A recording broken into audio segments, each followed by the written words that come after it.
آیا رښتیا هم د طالبانو د بهرنیو چارو سرپرست وزیر مولوي امیر خان متقي په متحده عربي اماراتو کې د افغانستان د پخواني جمهور رئیس ډاکټر محمد اشرف غني سره کتلي؟ ویډیو تر پایه وګورئ ترڅو په ټولو حقیقت پوه شئ. د طالبانو د بهرنیو چارو سرپرست وزیر مولوي امیر خان متقي په څو ورځني سفر متحده عربي اماراتو ته تللی. د طالبانو د بهرنیو چارو سرپرست وزیر مولوي امیر خان متقي په یاد سفر کې د متحده عربي اماراتو له ولیعهد سره په اقتصادي او سیاسي مسایلو خبرې کړې دي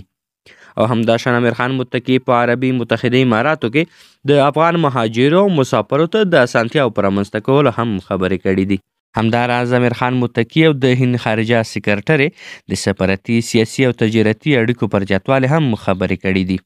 هندوستان ژمنه وکړه چې د طالبانو تر واکمنۍ لاندې افغانستان سره پامکارۍ به په دې بېوزله له اقتصادي پلوه کمزوري جګړه ځپلي او قدرتي آفتونو اغېزمن کړي هېواد کې پرمختیایي منصوبې ترسره کړي. هندوستان دا ژمنه د چهارشنبې په ورځ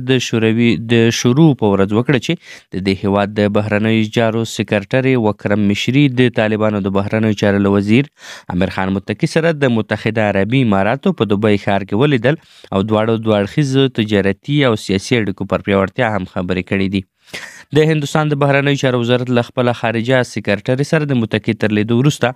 په خپل بیان کې ویلي مشري هغه متقي ته وویل چې نوی ډیلی د افغانانو د بیړنۍ پرمختیایي اړتیاوو پوره کولو ته تیار دی. هند په خپل بیان کې ویلي د ترقیاتو فعالیتونو لپاره اوسنۍ اړتیاوو ته په کتو دا پریکړه وشو چې هند به په نږدې راتلونکي کې د بشري مرستو له روان پروګرام پرته په افغانستان کې په پراختیایي منصوبو کې د شاملېدو په اړه فکر وکړي.